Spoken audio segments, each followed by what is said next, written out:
Muy bien. Siguen llegando algunos hermanos todavía. Buenas noches a todos. ¿Cómo están? Bien. Me alegro. Esta tarde pensaba, me venían a la mente las palabras de Jesús.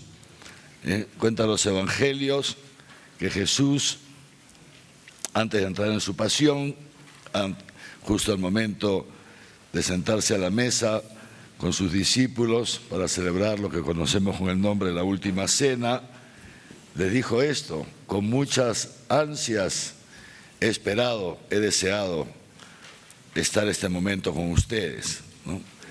Y esto me brotaba esta tarde del corazón, porque también yo con muchas ansias he esperado que llegue este día de estar juntos y de comenzar nuestros encuentros de formación en vistas a un relanzamiento, a una renovación de la pastoral sociocaritativa en nuestra iglesia particular, en nuestra arquidiócesis. Los que tienen ya algunos años participando en estos encuentros, los que vinieron a la Asamblea Pastoral del año 2019, fíjense, más de 3 años atrás, que fue en diciembre, por ahí, recordarán que después de hacer un trabajo en grupos en la Asamblea Pastoral, un discernimiento en grupos, la Asamblea optó por, digamos así, aprobar la propuesta que les traje, que había sido previamente consensuada con los sacerdotes en varias reuniones de presbiterio y también con las religiosas en una reunión entre clero y religiosas. La propuesta de dedicar el año 2020 justamente a esta dimensión tan importante en la vida de la Iglesia, y acordamos entonces que el año 2020 sería el año de la caridad. No sabíamos para entonces que 3 meses después llegaría el COVID a Perú y Arequipa, y que a través del COVID Dios nos haría vivir no solamente un año, más de un año ejerciendo de modo intenso la caridad. ¿Cuántos de nosotros hemos tenido esa ocasión de ejercer la caridad a raíz del COVID? Arequipa como iglesia, la iglesia en Arequipa, nuestra arquidiócesis, y eso somos todos, ¿no?, tuvo un rol protagónico a raíz del COVID, ¿no?, en la atención a los enfermos, atención a tantos hermanos nuestros que no podían salir a trabajar o que vieron tremendamente afectadas sus ingresos debido a la crisis económica que desencadenó el COVID y no tenían ni para comer. El otro día en reunión de presbiterio, el licenciado César Arriaga, que es el secretario general de nuestra Cáritas Arequipa, nos presentó un informe de lo que se había hecho 2020, 2021, 2022. Lo hizo también en la asamblea pastoral que tuvimos hace unos meses, y ahí nos explicaba, ¿no?, que solamente a través de Cáritas Arequipa, solamente a través de nuestra Cáritas diocesana, habíamos dado alimentos a más de 200.000 personas en la época del COVID. En el tiempo más duro del COVID, simultáneamente, con la gracia de Dios y como dijo el licenciado Arriaga, con el concurso de los párrocos y los equipos parroquiales, simultáneamente dimos de comer, no una vez, sino varias veces simultáneamente, a 100.000 personas, prácticamente el 10% de la población de Arequipa.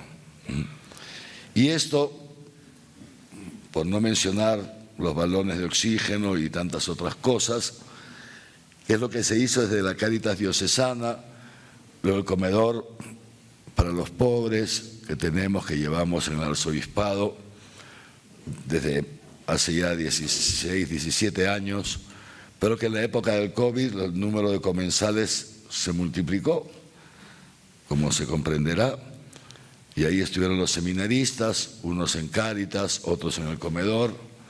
Por supuesto, todos se contagiaron, pero gracias a Dios, como son jóvenes, pues todos lo superaron con poca dificultad o sin ninguna. Otros sacerdotes, en cambio, murieron, algunos sacerdotes murieron, como sabemos, religiosos, religiosas también. Y esto que digo es, digamos, lo que se ha hecho a nivel Cáritas diocesana, arzobispado. Pero ¿cuánto se ha hecho directamente desde las parroquias, desde las familias, ayudándose unos a otros en el barrio, familiares, amigos, etcétera?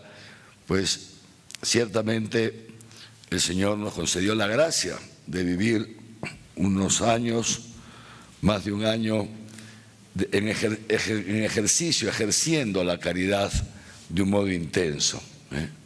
Es el amor de Dios el que nos ha movido, y por eso tenemos que darle gracias a Él.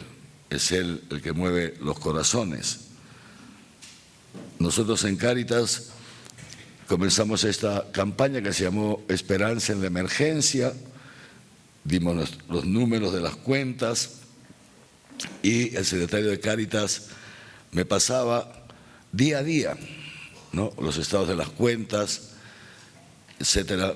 Y una cosa que me impactó muchísimo, ¿no?, y que no dejo hasta ahora de darle gracias a Dios, es que así como habían personas pues que daban 1000 soles, 300, 500, habían otras que iban sistemáticamente cada semana y ponían 20 soles, 30 soles, ¿no?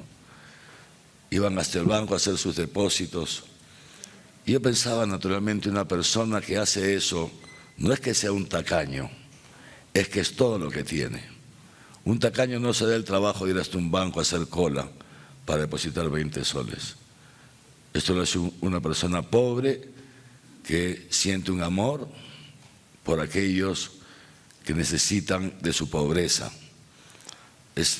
Y esto se ha dado así durante semanas, meses, más de un año. Y es el amor que movía a estas personas. Seguramente cada uno podría dar también su experiencia, su testimonio de cómo Dios lo ha movido en el tiempo de la pandemia, cómo no nos hemos quedado encerrados en nosotros mismos, en nuestros intereses, cuidándonos cada uno a sí mismo y olvidándose de los demás. Seguramente todos tendríamos experiencias y testimonios que compartir. Lo que pone de manifiesto, ciertamente, el amor de Dios que está en la Iglesia, el amor de Dios que está en la Iglesia.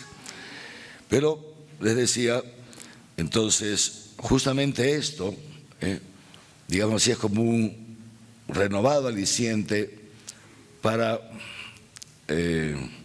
relanzar nuestra pastoral sociocaritativa.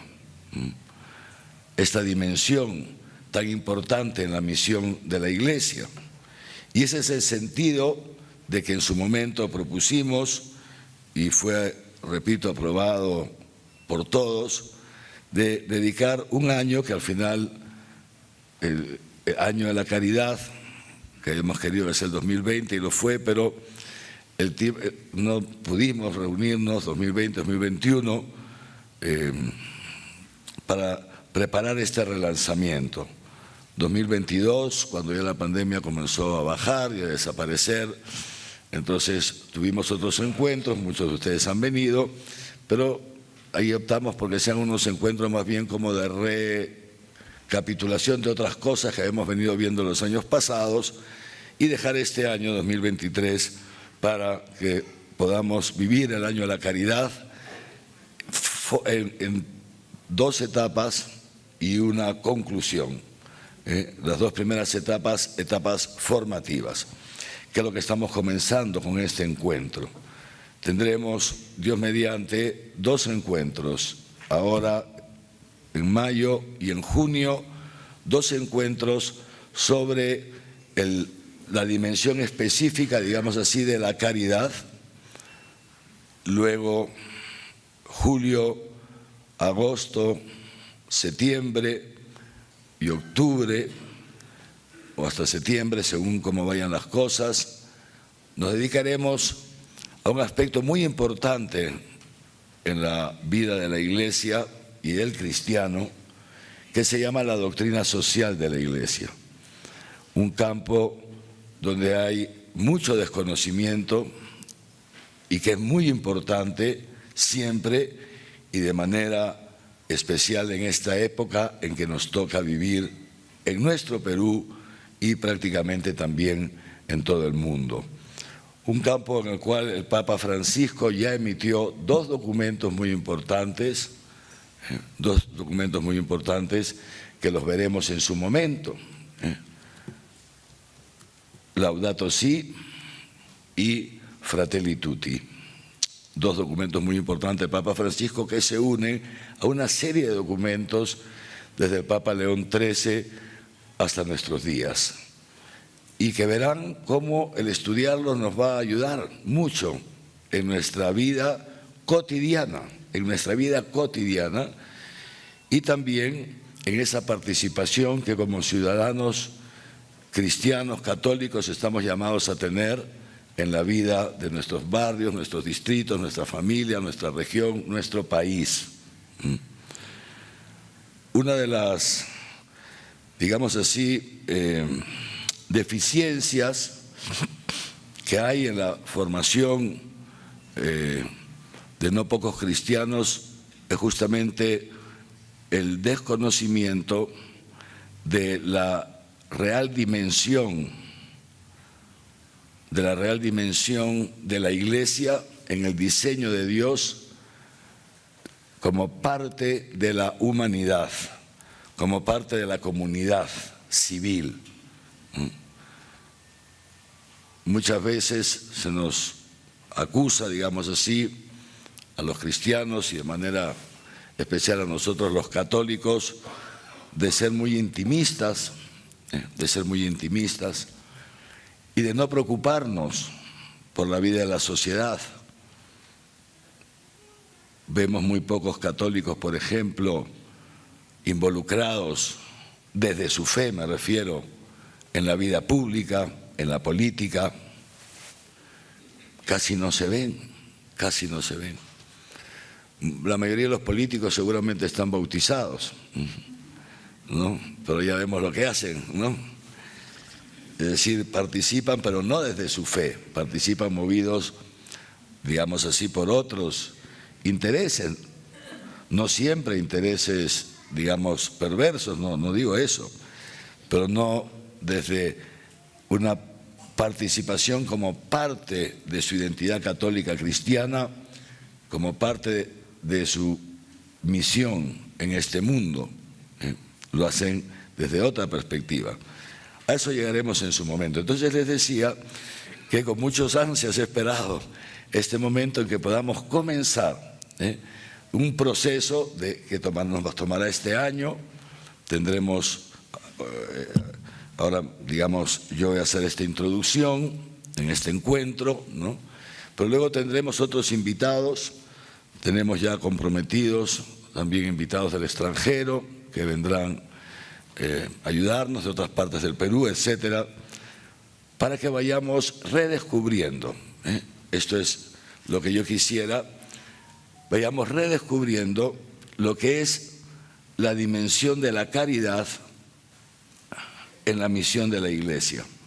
Y le decía, para el final, ya octubre, noviembre, ya dedicarnos a coordinar, dar las pautas para un relanzamiento y en algunos casos para una organización de la pastoral sociocaritativa, que tiene una serie de aspectos.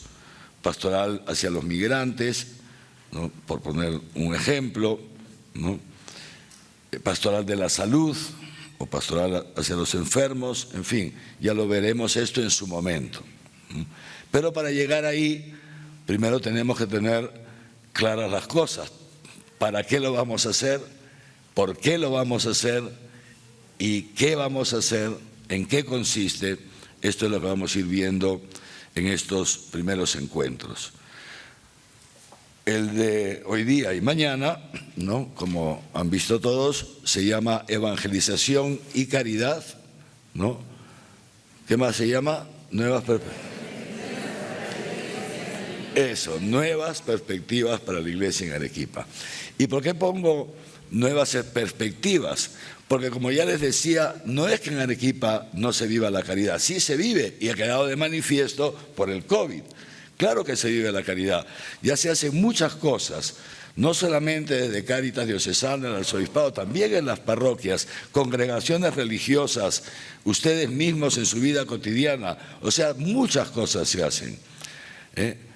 Lo que vamos a hacer ahora es justamente explorar estas nuevas perspectivas. Ya el Papa San Juan Pablo II nos convocó mucho tiempo atrás a una nueva evangelización. Y el Papa Juan Pablo II decía, el contenido es el mismo, lo que tenemos que renovar es el método, nueva en sus métodos, nueva en su ardor, en el celo, el impulso, y nueva en sus formas de expresión. Y es eso lo que yo confío humildemente, que el Espíritu Santo nos va a ir iluminando.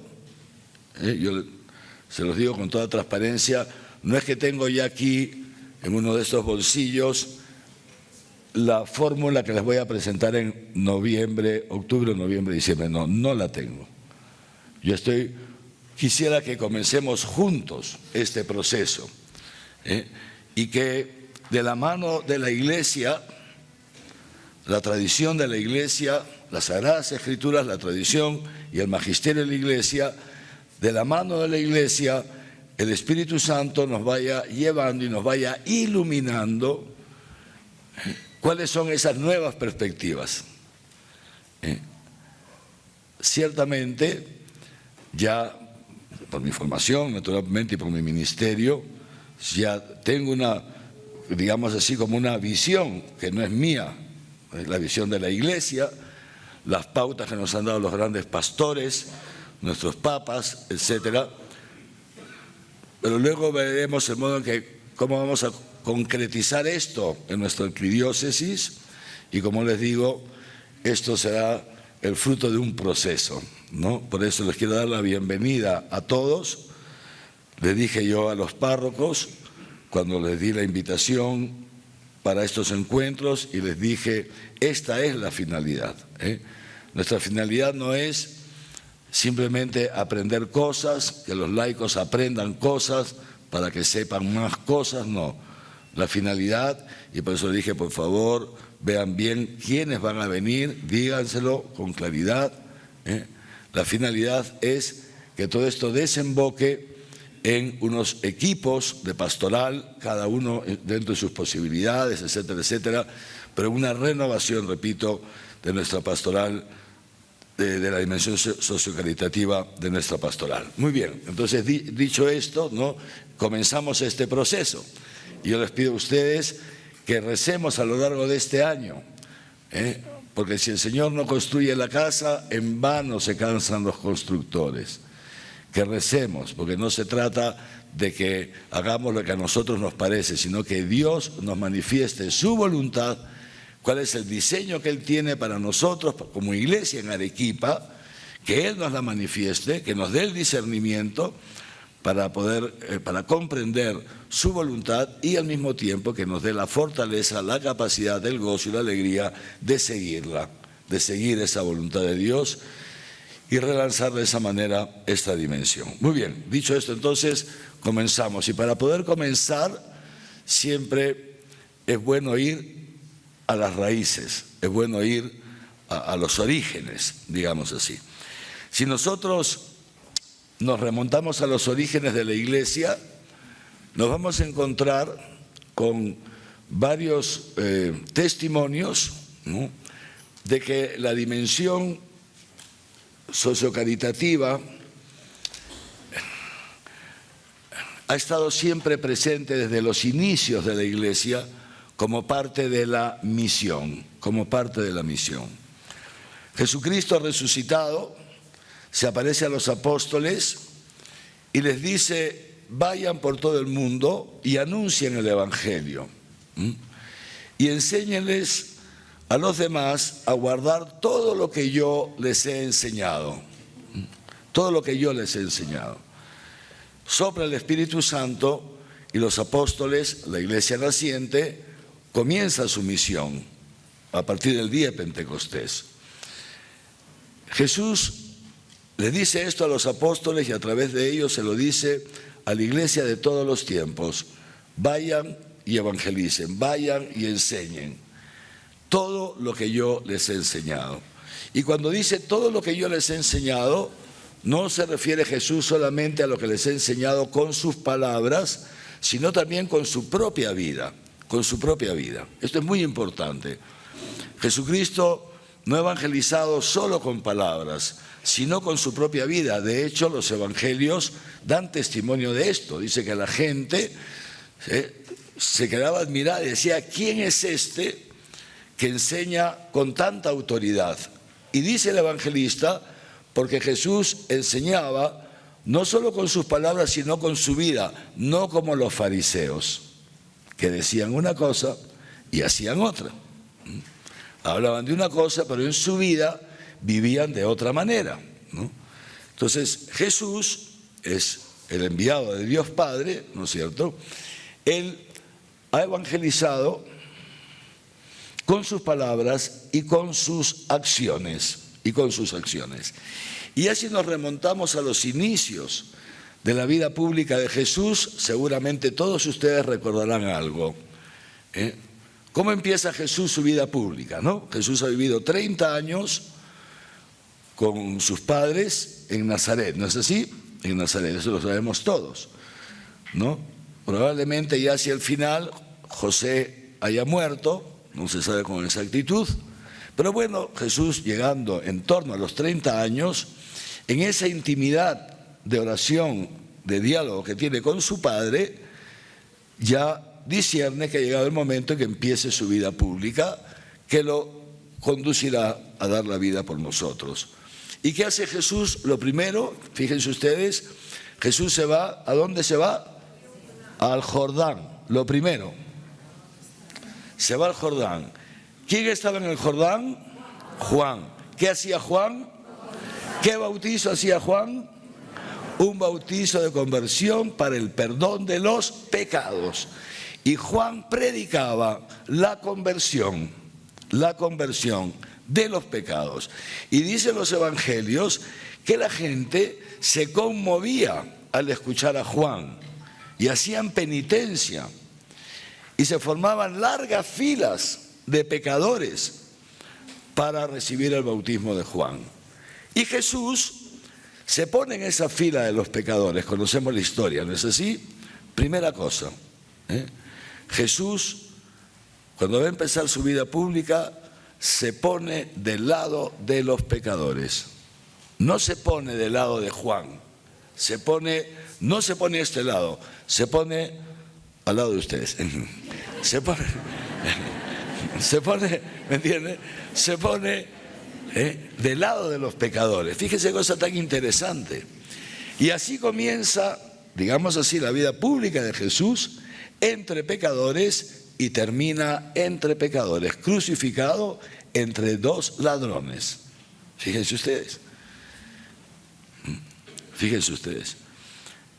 Dicen los rabinos del pueblo de Israel que la primera obra de misericordia de Dios ha sido crear al hombre, ¿no? La primera obra de misericordia de Dios ha sido crear al hombre. Ha sido misericordioso Dios en crearnos. Si no fuera por Él, no existiríamos. No existiríamos. Nunca hubiéramos salido de la nada. Su primera obra ha sido crear al hombre, varón y mujer, crearnos a nosotros. Su primera obra de misericordia y crear todo lo que existe, crearlo para nosotros. Esa ha sido la primera obra de misericordia de Dios.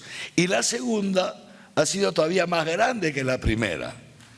¿Cuál ha sido? Dar su vida por nosotros. Nosotros que no hemos sabido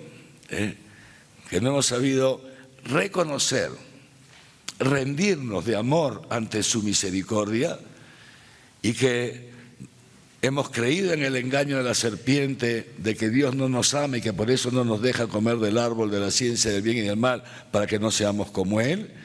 Y nosotros, fíjense ustedes, que hemos creído en esto y hemos pecado, todos nosotros, todos hemos pecado, todos hemos caído en el engaño de la serpiente más de una vez en nuestra vida, y Dios no nos ha destruido, no nos ha vuelto a la nada, sino que Él se ha hecho hombre.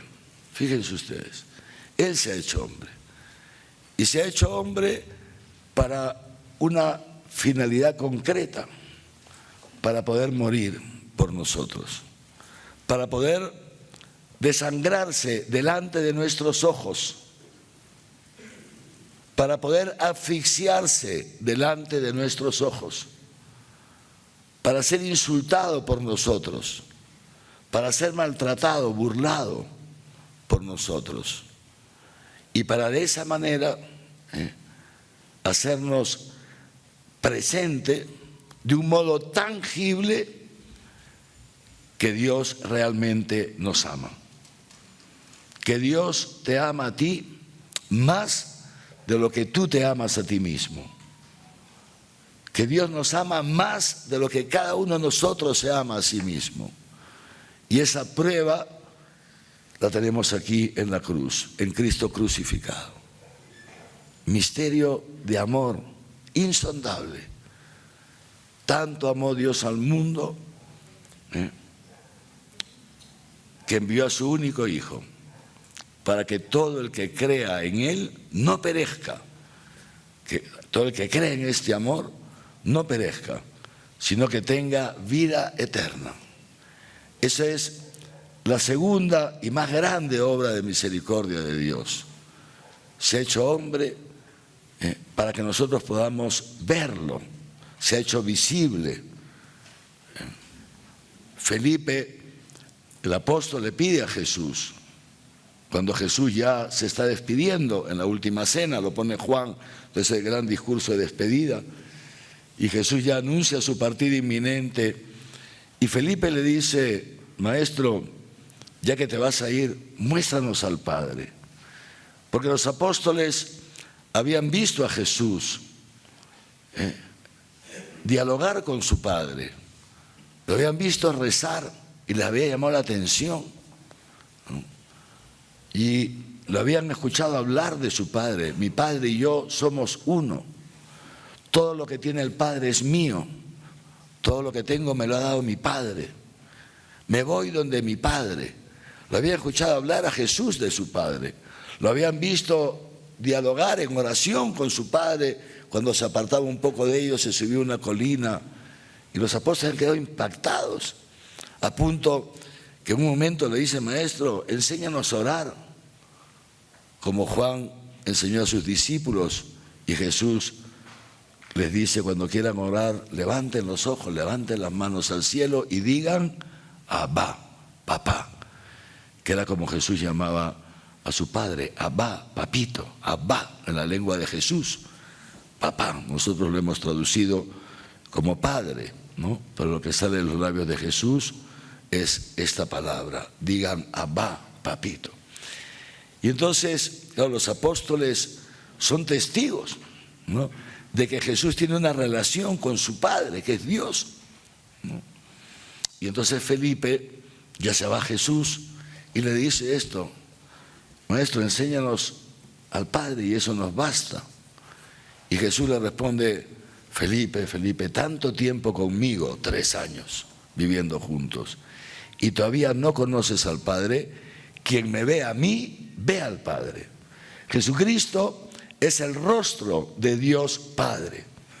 ¿Tú quieres saber cómo es ese Dios que ha creado todo lo que existe?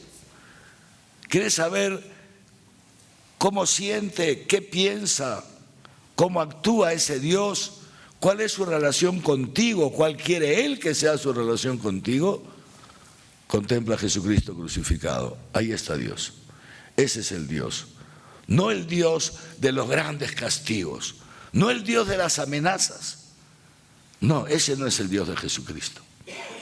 El Dios de Jesucristo no es un Dios que está esperando que metas la pata para meterte una patada en el trasero y mandarte al infierno. Ese no es el Dios de Jesucristo.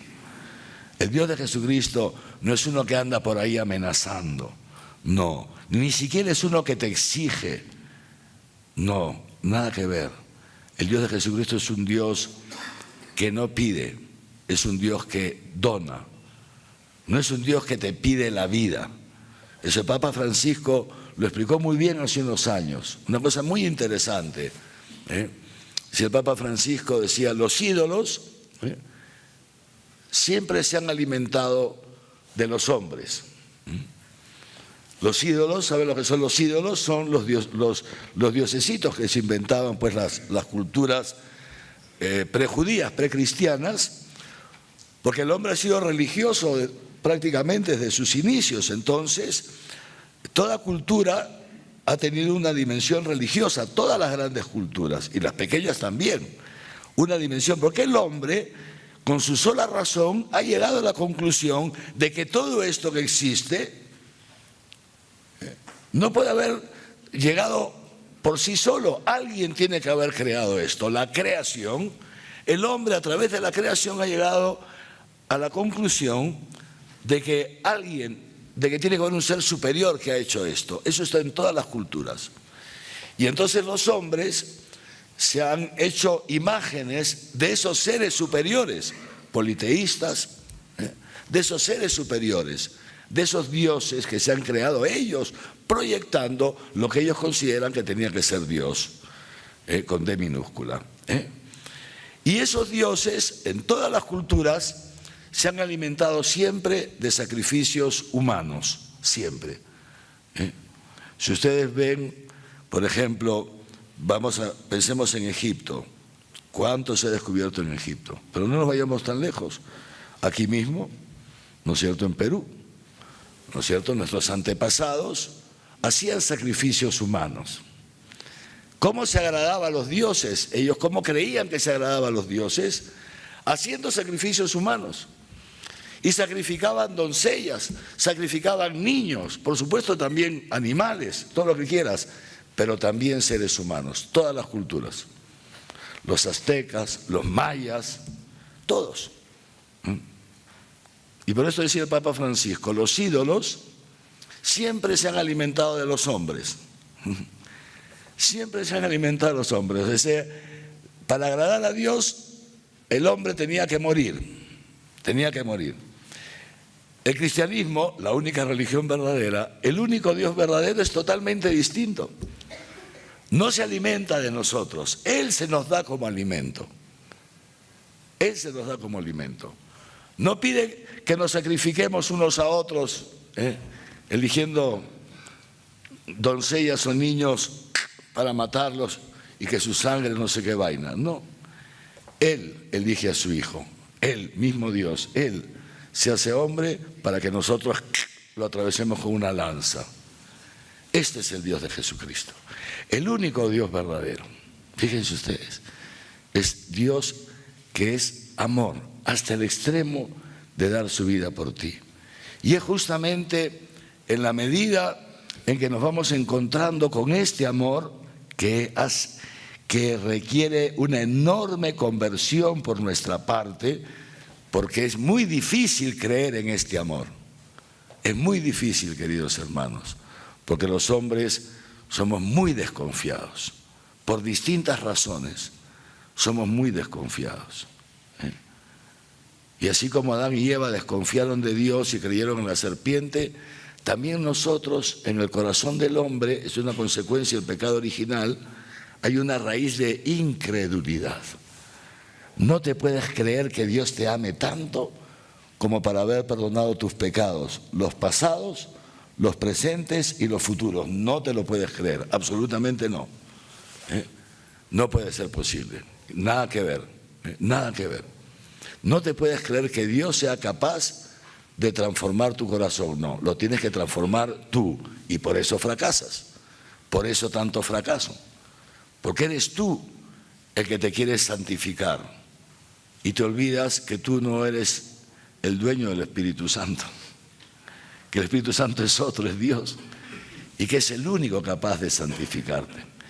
Que solamente Dios te puede rescatar de la esclavitud del pecado. Tú no puedes.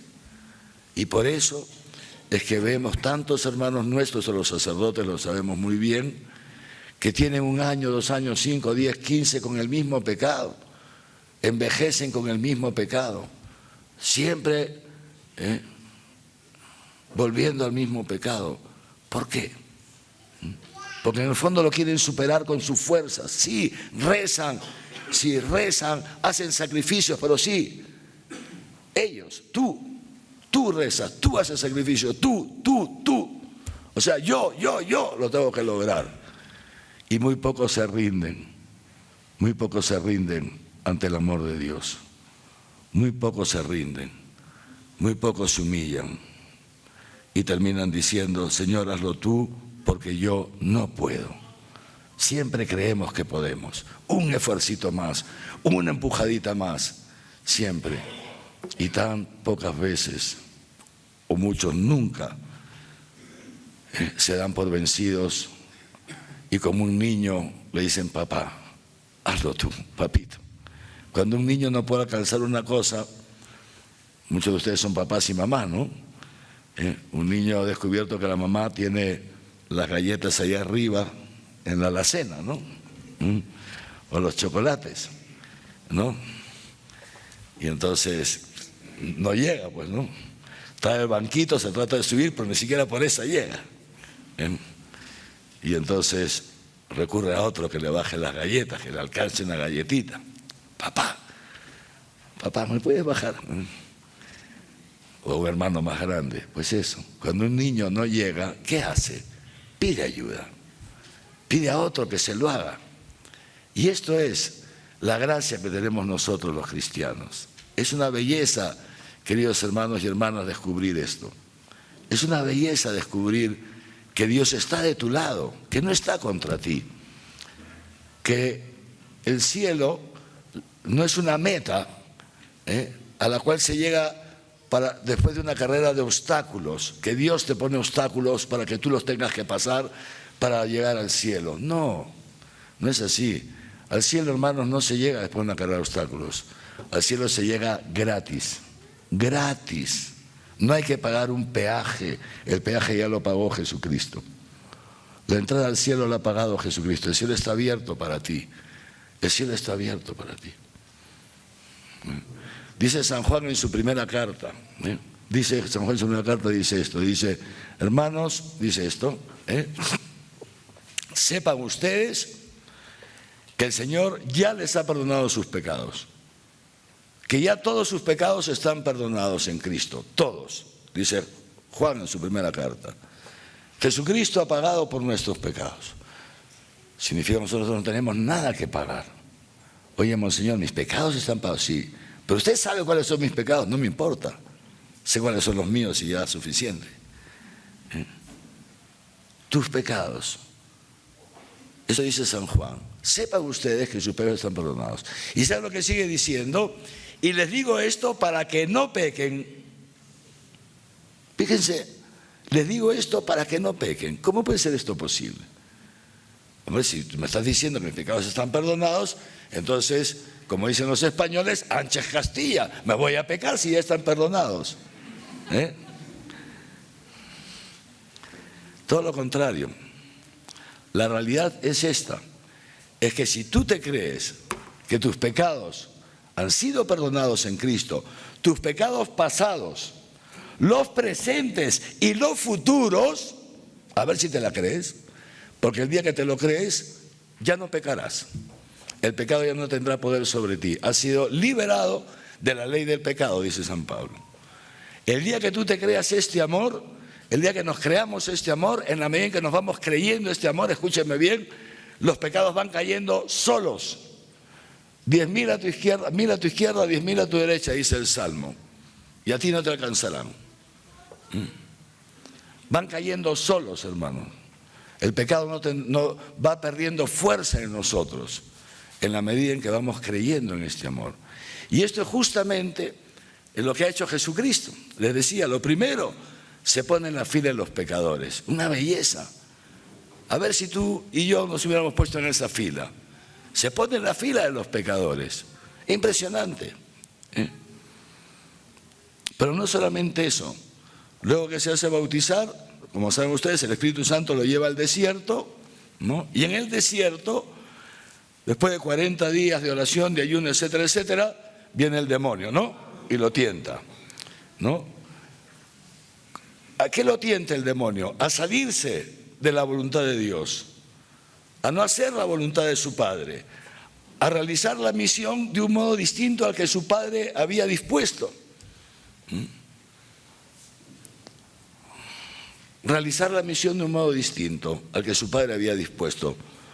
Jesús vence al demonio y de ahí vuelve a Galilea, de donde había salido para ir al Jordán, ¿no? Conocemos, ¿no? Estamos haciendo un recorrido, ¿eh? Entonces vuelve a Galilea y empieza a ir a algunos pueblos. En camino a Nazaret se detiene en Cafarnaúm, ¿no? Donde cura a la suegra de Pedro, ¿no? Las malas lenguas ya saben lo que dicen, ¿no? ¿Saben lo que dicen malas lenguas? Que por eso después Pedro se vengó y lo negó, ¿eh? Porque le había curado a la suegra. Pero esas son las malas lenguas, ¿eh? No hay constancia histórica del hecho, ¿eh? Bueno, muy bien. Nada más parece que están despiertos, ¿eh? Muy bien. Entonces, hace una serie de curaciones y de ahí se va a Nazaret. Jesús, ¿no? Se va a Nazaret y en Nazaret llega el día sábado, que es el día en que los judíos se juntan en la sinagoga, y Jesús, como buen judío, se va a la sinagoga de Nazaret, ¿no es cierto? Conocemos el episodio, ¿y qué pasa? Que le dan el rollo, porque en esa época no habían libros, habían rollos de pergamino, ¿no? Le dan la lectura que tocaba leer ese día, ¿no? Y entonces Jesús lee lo que tocaba leer ese día en la sinagoga, y era el profeta Isaías, ¿no es cierto? Que dice, el Espíritu del Señor, ¿lo conocen o no? Está sobre mí, porque Él me ha ungido y me ha enviado. ¿Y me ha enviado para qué? ¿Qué dice Jesús? Me ha enviado para abrir los ojos a los ciegos. Me ha enviado para sacar de la cárcel a los cautivos. Me ha enviado para llevar una buena noticia a los pobres. Y para anunciar, abrir un año de gracia, un tiempo de gracia. Ya Jesús termina de leer, enrolla el pergamino, lo devuelve y que dice, esta palabra se cumple hoy, aquí. Él ya se presenta como el Mesías, una profecía de Isaías sobre el Mesías, y se presenta sobre el Mesías. ¿Qué es lo que ha dicho Jesús? El Señor me ha enviado para llevar una buena noticia a los pobres. Desde los inicios, Jesús deja claro que los primeros destinatarios de su vida, de su misión, somos los pobres. Somos los pobres. Y es solamente en la medida en que seamos conscientes de nuestra pobreza que nos vamos abriendo al Evangelio.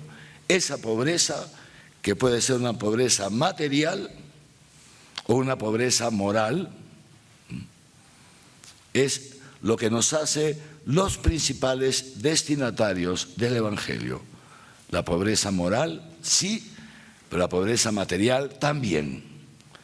Hay una predilección de Jesús hacia los pobres. Y de hecho lo veremos a lo largo de su vida. Jesús se conmueve ante el sufrimiento humano. Jesús se conmueve ante el sufrimiento humano. Jesús se detiene ante el sufrimiento humano. Cura a los enfermos. Libera a los endemoniados. Llora. Se conmueve ante la viuda que ha perdido un hijo. Llora ante Jerusalén, contemplando Jerusalén Dios quiera que puedan ir todos. Les recomiendo ahorrar, aunque sea de solcito en solcito, para que el día que todos puedan ir a Tierra Santa, y que puedan estar en ese monte, frente a Jerusalén. Ahí se ve abajo Jerusalén, y Jesús mirando Jerusalén llora. Llora por Jerusalén. Jerusalén, Jerusalén, la que matas a los profetas. La que matas a los profetas. No has sabido reconocer tu hora, la hora en que Dios te ha visitado, la hora de tu visita. Jesús se conmueve por la pobreza del hombre, por esta pobreza radical. Y así, hasta dar su vida por nosotros, como les decía. Y después, resucitado, envía a los apóstoles. Y si vemos nosotros los Hechos de los Apóstoles, seguramente esto que estoy diciendo todos lo saben, pero quiero hacer una mala dilación, ¿no? El primer testimonio que nos da Lucas, que es el autor de Hechos de los Apóstoles, es este, que la comunidad cristiana naciente, la iglesia naciente, la iglesia, ¿no?, dice que se juntaban todos los días para la oración, ¿no? Se juntaban para la oración, para escuchar la enseñanza de los apóstoles, la predicación. Rezaban, escuchaban la palabra, rezaban y ponían sus bienes en común. De modo tal que entre ellos no había pobres, porque los que tenían más daban, ¿no?, lo ponían a los pies de los apóstoles para que los apóstoles distribuyeran entre los que tenían menos, los que pasaban necesidad. Este es el diseño de Dios para la iglesia. Una comunidad de hermanos que viven escuchando la palabra en medio de sus quehaceres, ¿no?, que se alimentan de la palabra, se alimentan de los sacramentos, y de esa manera son cristificados, son divinizados, van siendo partícipes de la naturaleza divina, y como un fruto de eso va brotando en su corazón las mismas actitudes, los mismos sentimientos de Jesús. Un amor por todos y de manera especial por los pobres, por los que más sufren y por los que menos tienen, pobres materiales y pobres morales. De hecho, este amor, esta sensibilidad hacia el pobre es el signo de la fe, el signo de la fe. Lo dice Santiago, ¿no es cierto? ¿Qué dice Santiago? Muéstrame tu fe sin obras y yo por mis obras te mostraré mi fe. La fe queda de manifiesto en las obras. La fe queda de manifiesto en las obras. La fe queda de manifiesto en el amor, que brota el amor hacia el otro, especialmente hacia el más pobre y el necesitado. ¿Y saben por qué? Fíjense, esto lo explicó muy bien San Juan Pablo II en su momento, y el Papa Francisco lo repite periódicamente. Porque en los pobres hay una presencia real de Cristo. Él mismo lo dice. Tuve hambre y me diste de comer. Tuve sed y me diste de beber. Estuve enfermo y me visitaste. En la cárcel y viniste a verme, etcétera, etcétera. Conocemos todos, ¿no? El protocolo que le llama el Papa Francisco, ese es el protocolo en el que las preguntas del examen final, dice el Papa Francisco.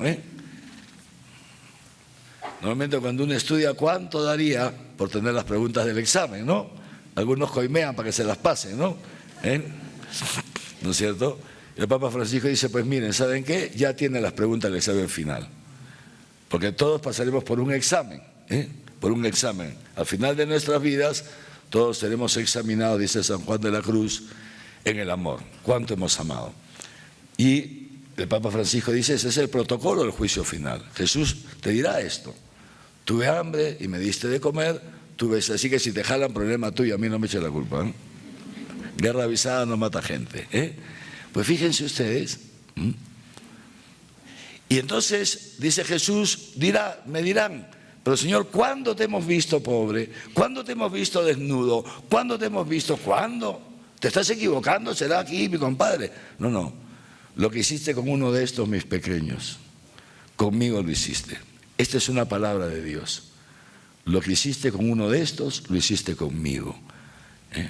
Porque yo estoy presente. Es una presencia real. Esto lo dijo ya Juan Pablo II y Francisco lo repite mucho. Presencia real de Jesucristo en los pobres. Hay una presencia real de Jesucristo en la hostia consagrada, ¿sí o no? Sí, pues igual hay una presencia real de Jesucristo en los pobres. La única diferencia es que en la Eucaristía es una presencia real sacramental y en los pobres es una presencia real extrasacramental, pero por lo demás es igual. Presencia real de Jesucristo en los pobres.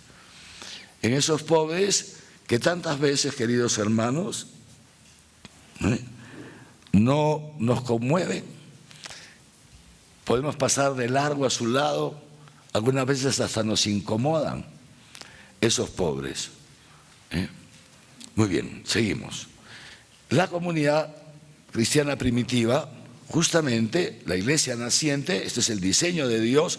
Esto es lo que nos presenta Lucas, el diseño de Dios sobre la iglesia. Y aquí hago un paréntesis. No se asusten, porque ya les he dicho una cosa antes. Uno no se puede hacer a sí mismo cristiano. No te asustes. No te asustes. Si escuchando lo que estamos hablando, ves que en tu corazón tú empiezas a ver y dices, pucha, y gana. Qué complicado va a ser este Monseñor Javier, ¿dónde nos quiere llevar? A que venda todos mis bienes, se lo dé a los pobres y me voy a vivir bajo el puente Grau. ¿Cómo voy a poder yo ayudar a los pobres y con la justa puedo con mi vida? Etcétera. No te asustes, les digo humildemente, no se asusten. Yo les voy a presentar este diseño. Lo que estoy haciendo es presentarles lo que Dios quiere hacer. Él lo va a hacer. Si tú aceptas, Él lo va a hacer. Y el primer beneficiado vas a ser tú. El primer beneficiado vas a ser tú. El primero. El primero, porque vas a experimentar la eternidad en este mundo. Es una obra que Dios va a hacer. Es la obra que Dios quiere hacer en nosotros como iglesia en Arequipa. Dios quiere llevarnos a dar un paso adelante. Va a ser una cosa estupenda. Yo rezo mucho. Por eso empezó diciéndoles, he esperado mucho tener este encuentro con ustedes, que llegue este día en que podamos comenzar nuestra preparación en este año de la caridad. Son 3 años, hermanos, que vengo rezando. 3 años que vengo rezando. Porque tengo la certeza de que Dios nos quiere pasar y si nosotros humildemente lo dejamos, Dios lo va a hacer, nos va a pasar una dimensión muy, muy grande, enorme y bellísima de iglesia en Arequipa. Va a ser una cosa impresionante. Va a ser una cosa impresionante. Esto es lo que Dios quiere para nosotros. Entonces, Él lo va a hacer, no hay que asustarnos, vamos a escuchar nada más. Vamos a escuchar y fiarnos de Dios, que Él no nos va a hacer nada malo. Él no nos va a hacer nada malo. Fíjense, el Papa San Juan Pablo II, cuando empezó su pontificado, en las primeras palabras que dijo ahí en el balcón de no sé dónde, en San Pedro, ¿no? Hay un balconcito, no sé cómo se llama, ¿alguien sabe? Hay un balconcito, ¿no? Que es donde se presenta el Papa. Cuando recién elige a un Papa, siempre sale por el mismo balcón, ¿ya? Tiene un nombre, no me acuerdo. No, nada. Invente, Pablo. Para Alberto tiene buen sentido del humor. Bueno, es una logia, tiene su nombre. Bueno, entonces, cuando el Papa Juan Pablo II hace esta palabra y termina diciendo esto, dice esto, yo los invito, dijo esto, ¿no? Abran las puertas de su corazón a Cristo, dijo así. Y dijo todavía, más todavía, abran de par en par las puertas de su corazón a Cristo, de par en par. No tengan miedo, porque Él no viene a quitarles nada de lo que hace la vida bella, no viene a quitarles nada. Eso dijo Juan Pablo II. Años después, cuando Benedicto XVI empieza su pontificado, retoma estas palabras de Juan Pablo II y dice esto, dice: no tengan miedo de abrir su corazón a Cristo, porque no solamente no viene a quitarles nada, sino que viene a darnos aquello sin lo cual la vida no será jamás bella, jamás. Viene a darnos aquello sin lo cual jamás seremos felices. Y esto es lo que quiere hacer el Señor con nosotros a través de este año de la caridad, queridos hermanos. Y esto no es una utopía. Y esto humildemente se los digo humildemente como testigo. El año pasado estuve con el Papa Francisco en privado, los dos, un encuentro estupendo. Había pasado algunos años sin verle. Y hablamos de un montón de cosas, etcétera, etcétera, tal. Bueno, y entre unas cosas y otras, entonces le hablé también de algunos proyectos que llevamos aquí, programas en favor de los pobres, todo esto y tal. Y le encantó, y ¿cómo haces esto y cómo haces lo otro y tal? Bueno, una cosa muy bonita. Y le dije, ¿sabe qué, santidad? Le dije, le cuento una cosa, yo de muchacho, ¿no? Como sacerdote, mis primeros años de sacerdote, primero como laico de sacerdote, yo dediqué mucho, o sea, me dedicaba exclusivamente a anunciar el Evangelio.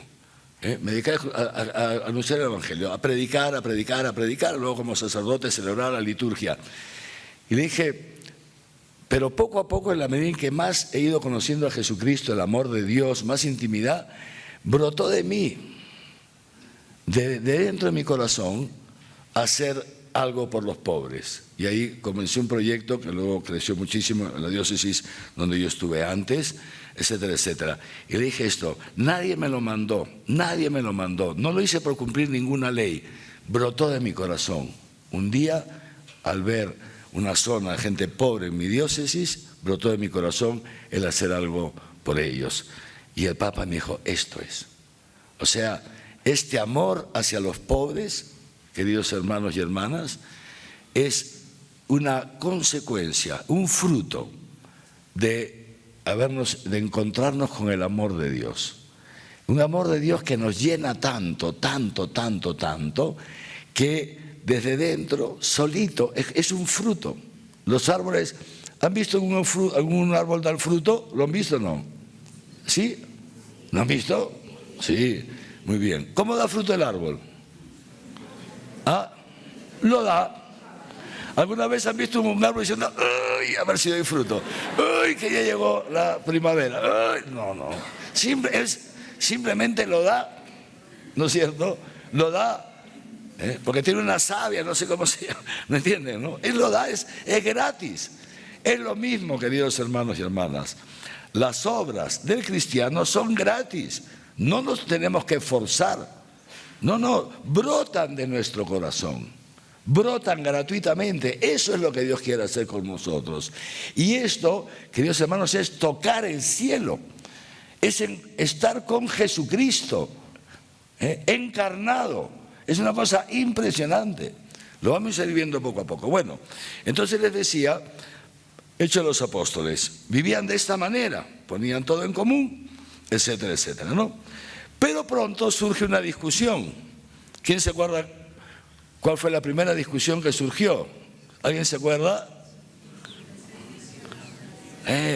Vinieron unos que eran prosélitos, o sea, no eran judíos de nacimiento, sino descendientes, digamos así, de los griegos, ¿no?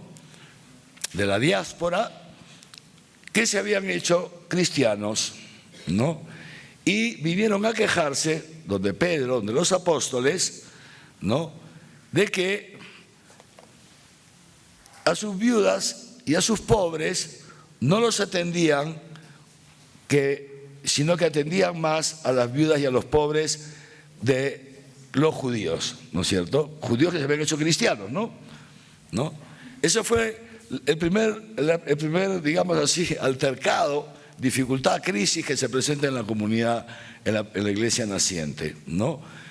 atienden más, o sea, a la hora de repartir, ¿no? Les dan más a las viudas del pueblo de Israel, digamos así, ¿no? Que a las que vienen de las diásporas. O sea, no cuidan a los pobres por igual. Eso fue la primera. Esto primero nos pone ya de manifiesto una cosa que era muy importante, una dimensión de la vida de la comunidad, atender a los pobres, a los huérfanos y a las viudas. Era parte de la vida cotidiana. La misma comunidad atendía. La misma comunidad ayudaba a los hermanos de comunidad más pobres. No preparaban un proyecto para mandarlo a una institución alemana que les den plata. No le tocaba la puerta a Cerro Verde. No. Era la misma comunidad, ¿me entienden? La misma comunidad, que desde su pobreza, cada uno, según sus posibilidades, atendían, ayudaban a los más pobres. Primera cosa. Surge esta dificultad, ¿no? Y entonces, ¿qué hace Pedro y los apóstoles? Dice, hombre, no es bueno que nosotros estemos metidos en este lío, pues, ¿no? Porque nosotros como apóstoles tenemos otra misión, ¿no? Tenemos otras prioridades. Esto es importante, pero nosotros no lo podemos hacer todo. Es lo mismo que hace Moisés. En el momento de Moisés, yo no lo puedo, su suegro lo ayuda a Moisés, ¿no? Le dice, Moisés, tú no lo puedes hacer todo, tienes que delegar cosas, y por eso Moisés elige a los ancianos, ¿no? Que lo ayuden a administrar justicia. Pues lo mismo hacen los apóstoles, nosotros no podemos hacer todo, pues porque si no, no vamos a poder rezar, no vamos a poder predicar, etcétera, etcétera, etcétera. Bueno, entonces eligen a 7 diáconos, ¿sí o no? ¿Ustedes se acuerdan los nombres de los diáconos? A ver, los seminaristas. 1, Esteban, Estéfano. 2, Prócoro. 3, Felipe. Así. Si ustedes ven, están los Hechos de los Apóstoles, vean los nombres de los 7 diáconos y ninguno tiene nombre judío. Los 7 tienen nombres griegos. ¿Qué significa esto? Que los apóstoles, muy bien, los griegos se están quejando, pues muy bien, que se encarguen ellos. Fíjense qué cosa tan bonita. Que se encarguen ellos de atender a todas las viudas, a las viudas de los judíos y a las viudas de los griegos. Y así zanjan. Muy bien. Pero luego de ahí seguimos, la iglesia sigue creciendo, aparece un tal Saulo, voy a hablar de un tal Saulo, un desgraciado pobre, ¿no? Bueno, pero Dios elige a ese desgraciado, ¿no es cierto? Y camino a Damasco se le revela, ¿no es así? Digo desgraciado por no usar las palabras que usa él, de sobre sí mismo, porque es Pablo de sí mismo no dice he sido un desgraciado, dice soy un aborto, es peor, pero bueno, eso lo dice él, yo soy más caritativo con él, lo respeto, es un santo, ¿no? Bueno, fíjense ustedes esto, y aparece este Saulo, conocemos la historia, empieza a predicar, y en un momento cuenta él mismo que fue donde Pedro, dice, o sea, donde las columnas, Pedro, Santiago y Juan, dice, fui para contarles lo que hacía, para contarles lo que predicaba y para contarles cómo estaba incorporando a la iglesia a los gentiles, a gente que no había formado parte de la fe judía, porque al principio todos los cristianos venían de la fe judía, ¿ok? Y fui, ¿conocen eso? Fíjense esto. ¿Y qué dice Pablo? Dice, así que fui, no vaya a ser que estuviera corriendo en vano, que lo que estuviera haciendo estuviera mal. Y dice, y al final les expliqué tal, y quedamos muy bien, que Pedro y ellos se encargarían de los judíos y que yo con mi equipo me encargaría de los gentiles. Y así quedamos, y dice Pablo, y nos dimos la mano, Pedro me dio la mano, pero me dijeron solamente una cosa. ¿Qué le dijeron? No te olvides de los pobres. Esas son las Escrituras. Fue lo único que le dijo Pedro. Dijo, muy bien, sigues con ese contenido de la predicación, sigue con esos destinatarios, sigue haciendo lo que estás haciendo. Solamente una cosa te pido, no te olvides de los pobres. Fíjense, para que nos demos cuenta cómo los pobres siempre han estado en primera prioridad, queridos hermanos y hermanas, primera prioridad. Y de hecho, cuando Jerusalén pasa por una crisis terrible, una gran carestía, Pablo organizará una enorme colecta por todas las comunidades que él ha evangelizado, hace una colecta enorme para ayudar a los pobres de Jerusalén.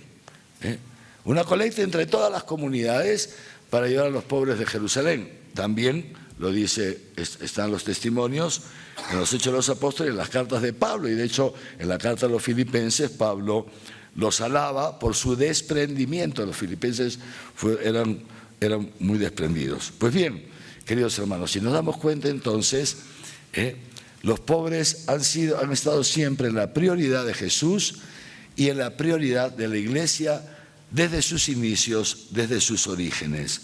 Y es justamente esta prioridad la que ha llevado que la Iglesia a lo largo de los tiempos, a lo largo de los siglos, que en la Iglesia vayan surgiendo iniciativas en favor de los pobres. En favor de los pobres. De hecho, a medida que la Iglesia se va extendiendo, se van creando lo que se llamaban las confraternidades, las confraternitas, que eran cristianos que se unían, ¿no? Entre ellos para rezar y para ayudar a la gente necesitada. Para ayudar a la gente necesitada. Unos ayudaban a un tipo de gente necesitada, otros a otro y otros a otro, pero siempre ha estado esta dimensión. Una dimensión, escúcheme bien, no institucionalizada.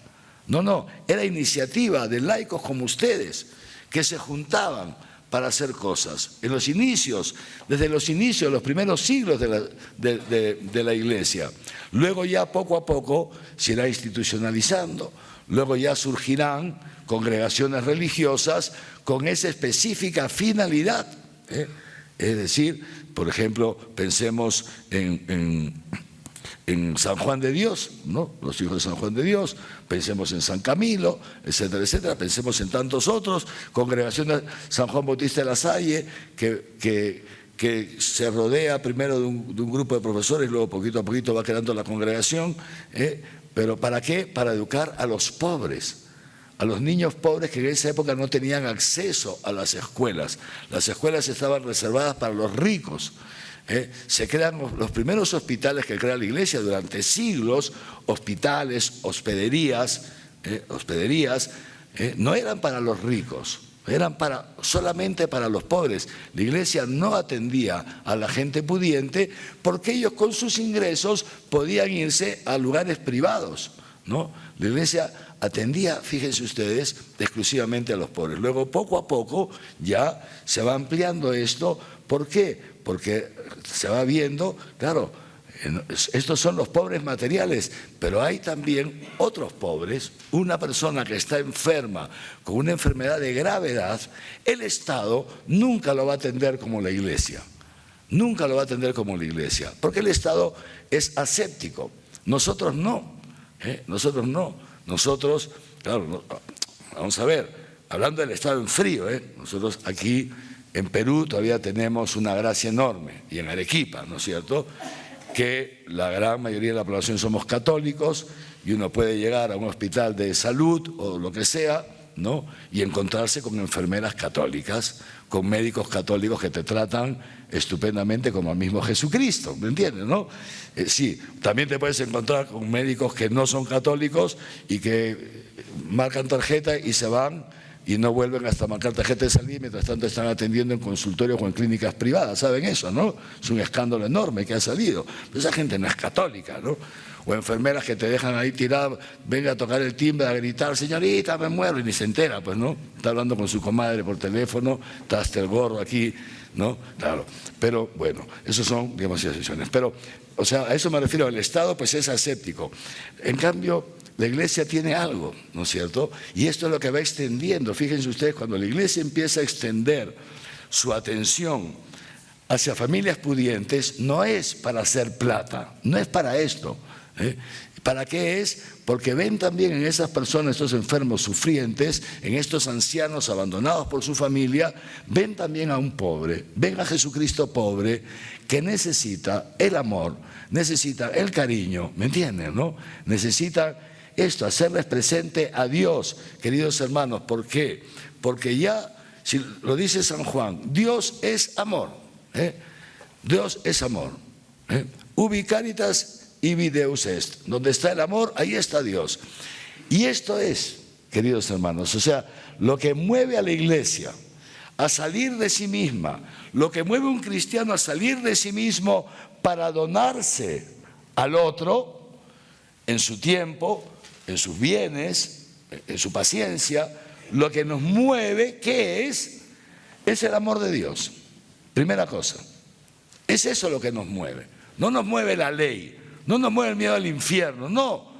Es en la medida en que nos vamos encontrando con el amor de Dios manifestado en Cristo Jesús y esa experiencia profunda del amor de Dios que ha dado su vida por mí, que va brotando de mí el dar la vida por los demás.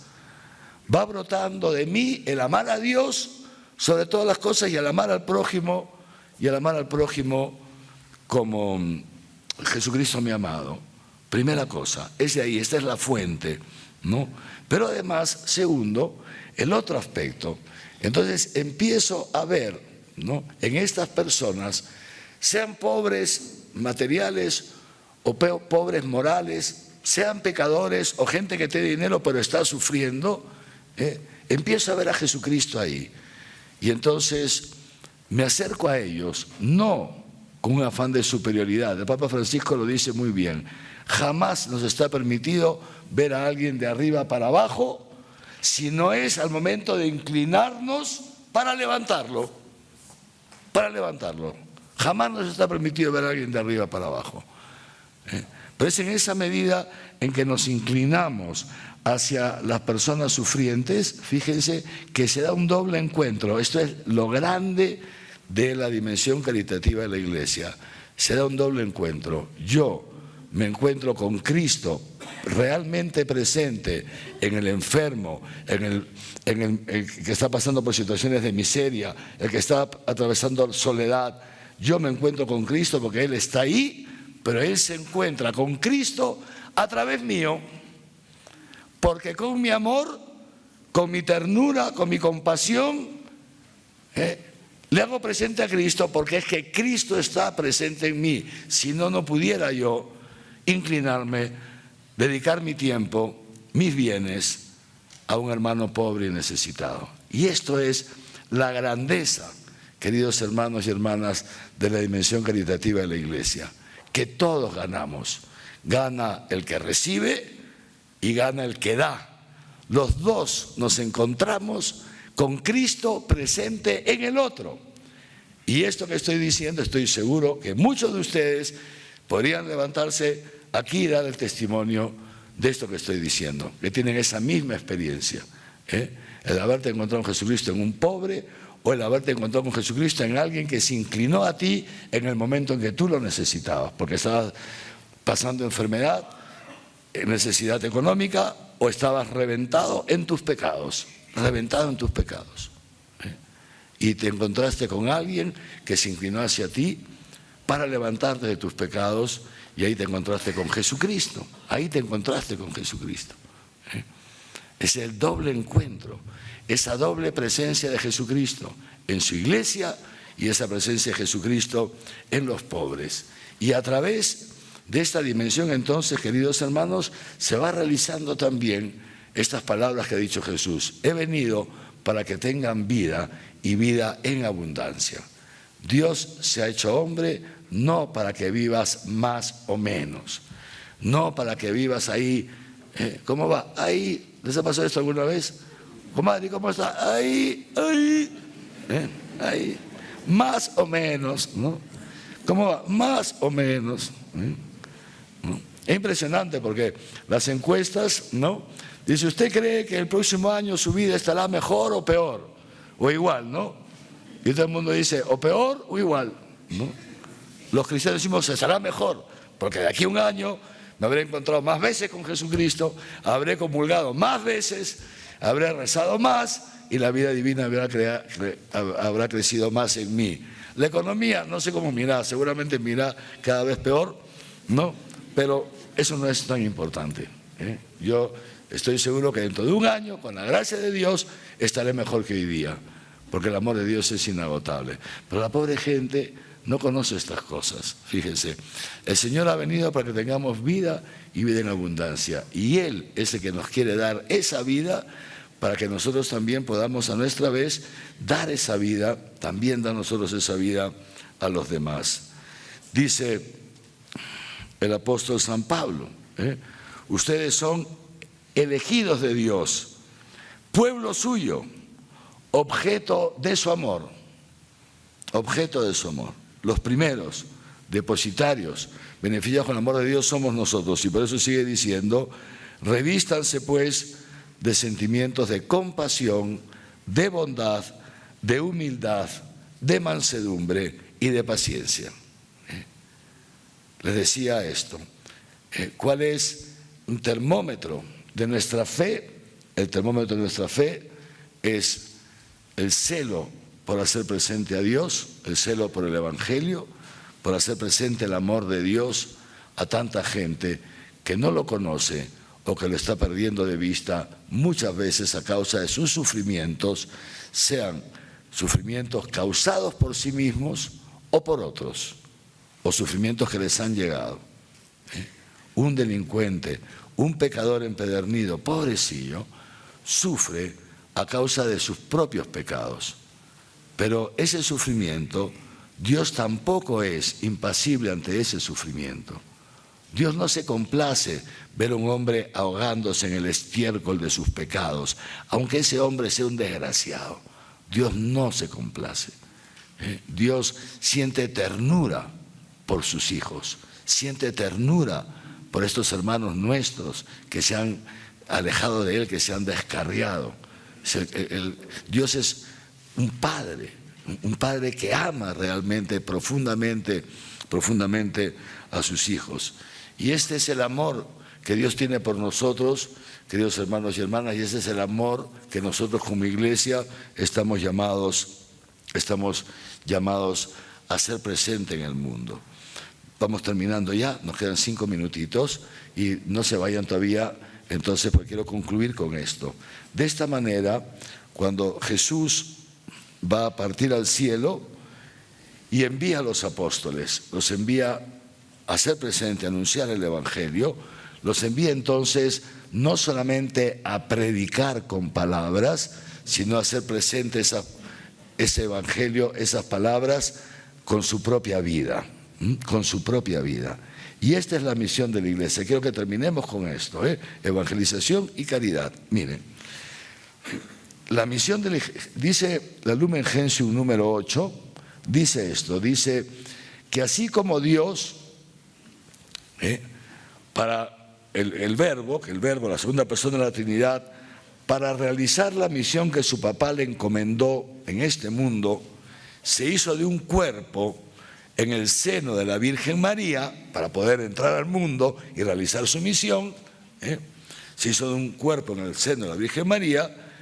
Asimismo, dice, al momento de subir al cielo, se hizo de otro cuerpo para poder continuar su misión. Se hizo de otro cuerpo. ¿Cuál es ese otro cuerpo que Jesús se ha creado para poder continuar su misión? La iglesia. Ustedes, nosotros, sois el cuerpo de Cristo, dice San Pablo, dice San Pedro. Nosotros somos el cuerpo de Cristo.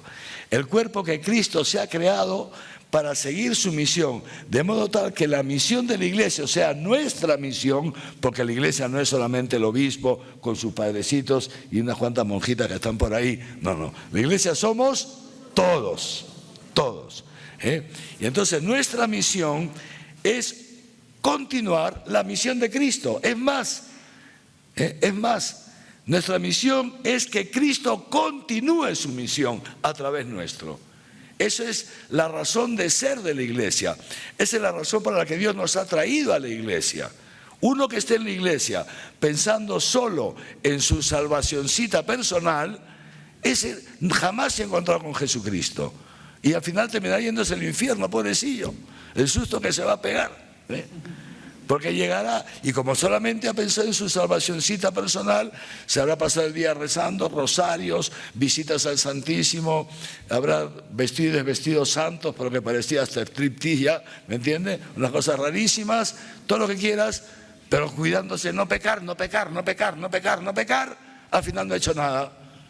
No se ha metido con nadie, no ha dejado que nadie se meta con él ni con ella, ha dejado a todos los pobres tirados, los enfermos por allá, se ha preocupado en sí mismo. Eso se llama ser un egoísta. Todo lo contrario a ser cristiano.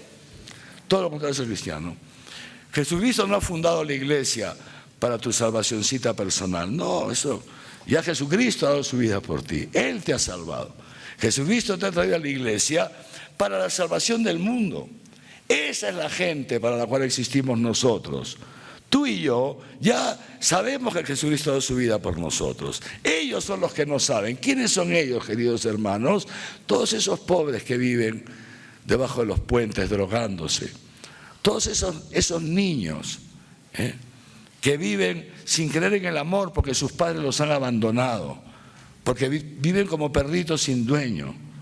Esas mujeres, pobres mujeres, que se ven obligadas a prostituirse porque los han dejado cargadas de hijos y no tienen oficio, no saben cómo mantenerlos. Ellos son los que nos necesitan. Tanta gente hundida bajo el alcohol, bajo la droga, porque no soportan su vida, porque nunca se han encontrado con el amor. Ellos, nosotros existimos para ellos, para esa gente abandonada, para esa anciana que su hijo, el otro día el padre Josué visitó a una persona y me decía, Monseñor, impresionante. Una señora que llamó al arzobispado, fíjense, para decir, quiero ayudar, pero tengo 96 años y no puedo salir de mi casa y quiero hacer una donación. ¿Cómo hago? Entonces le digo a Josué, anda al padre Josué, que vive conmigo, que hacemos equipo, le digo, Josué, vete a ver a esta señora y llévale un regalito. No es importante lo que nos vaya a dar o no, su actitud, llévale el amor, etcétera. Bueno, y venía José, que fue con el seminarista, y me decía, Monseñor, impresionante, una mujer que se ha pasado toda su vida ayudando. Y muchas cosas que le contaba, cómo hacía colectas ella entre sus amistades para ayudar al seminario San Jerónimo. Hoy día tiene 96 años, un solo hijo, y el hijo lo que quiere es echarla de la casa para quedarse con la casa. Impresionante. Una mujer que vive sola, ya no puede salir de su casa, 96 años, queridos hermanos y hermanas. Y me decía, padre Josué, me decía, la casa ya se imagina, Monseñor.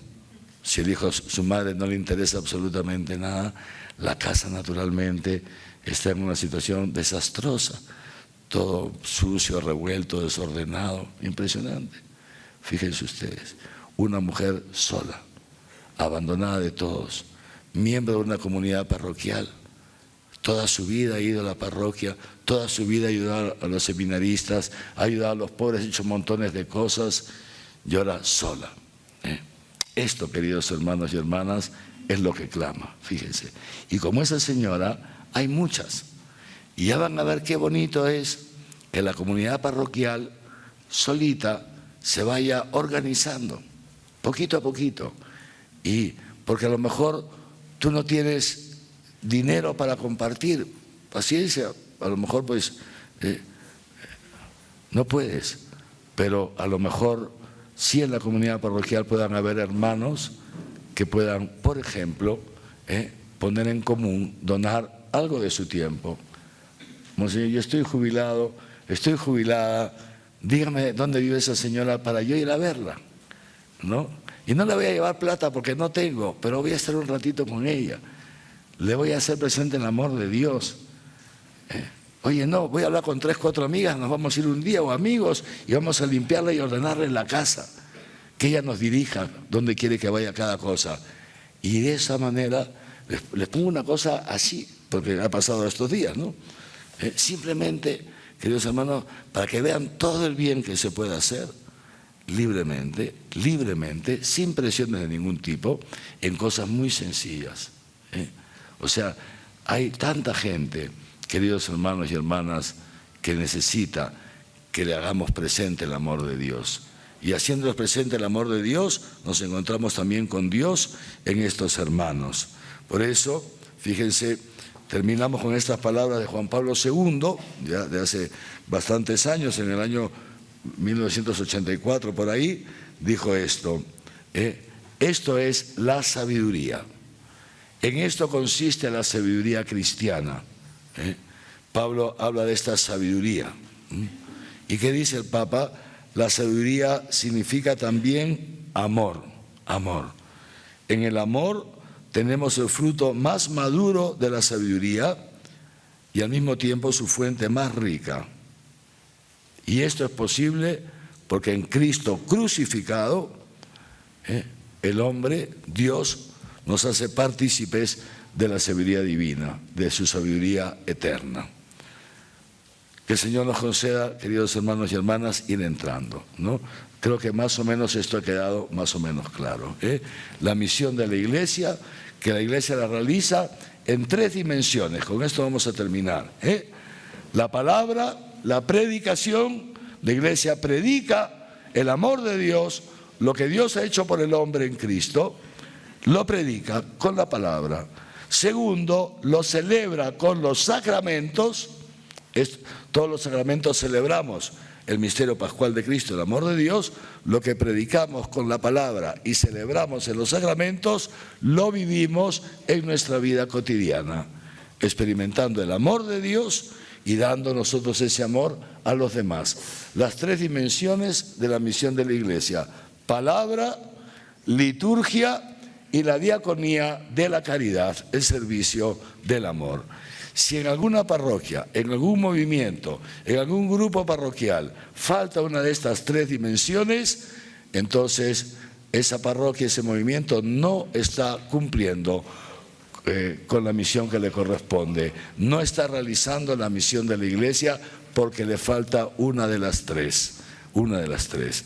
Y ese es justamente lo que no queremos que pase en nuestras parroquias, ni en nuestros movimientos, sino que al contrario, queremos que se avance por esos 3 carriles y de esa manera podamos hacer mejor presente el amor de Dios a todas las gentes y haciéndolo presente también lo experimentemos nosotros y experimentemos cómo es verdad que Jesucristo ha resucitado, ha vencido el pecado, ha vencido la muerte, vence nuestros pecados, nos hace partícipe de su vida inmortal y viene con nosotros día a día en este mundo. Amén. Nos ponemos de pie. Muy bien, estupendo. ¿Contentos? Una cosa preciosa lo que va a hacer Dios. Le damos gracias a Jesús.